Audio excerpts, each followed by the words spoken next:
Greetings, I'm Gail Clinton-Henderson, and this is HCS326, my final project.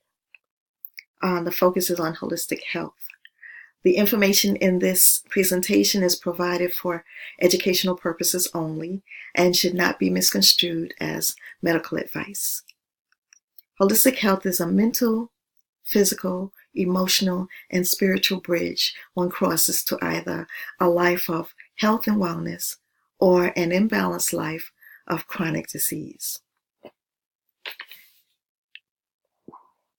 We will be focusing on history and philosophy of holism and vitalism, comparison of holistic medical and conventional medical paradigms, determinants of holistic health, holistic approaches to elevated blood pressure. Holism is a term created by Jan Smuts in the 1920s. It acknowledges autonomy and interdependence, and it accepts that matter, life, and mind are implicate in and integral to the phenomenal world. Holism rests on the understanding that all things are interconnected and nothing occurs in isolation. Holism is also complementary to reductionism. Vitalism, which has its roots in ancient Egypt, is a word first used by Aristotle, I'm told, for breathing, life, or soul. In the 18th century, scientists believed that there was vital principal compounds which made them organic. Friedrich Waller was the first to provide evidence against vitalism, and because of it, eventually vitalism was rejected by modern science.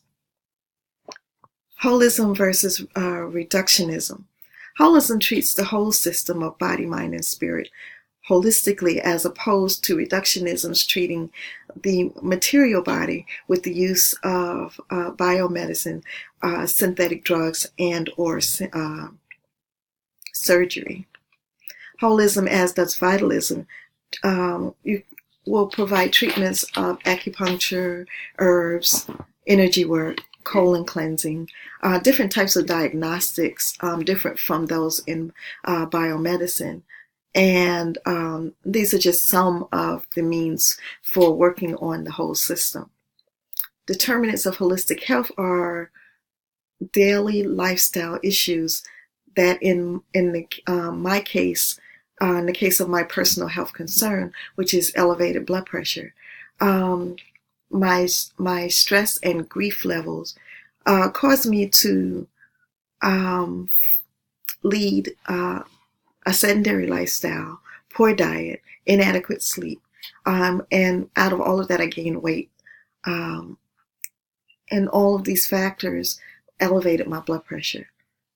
Making changes in the areas of diet, exercise, sleep, stress, and grief management, as well as adding supplements daily, will make a difference in my health and wellness, and has done so. Holism and elevated blood pressure. Focusing on holism, overwhelmed by grief and stress, created the personal health concern of elevated blood pressure. So I had to, again, change my diet, focus on the fact that in traditional Chinese medicine, elevated blood pressure is a liver condition, liver and gallbladder, which is anger in the liver. And I can understand it on an emotional level because I was very angry. There were a lot of things unanswered. My sister left suddenly, and I had a lot on my plate to deal with to help the rest of the family get through the loss. And I didn't know how to say no in some things. Holism, in terms of making the necessary life changes after seeing my primary care physician, was to review my self-care options.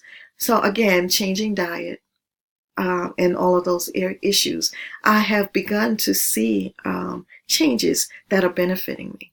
So I'd like to thank you for listening, And I hope it was helpful.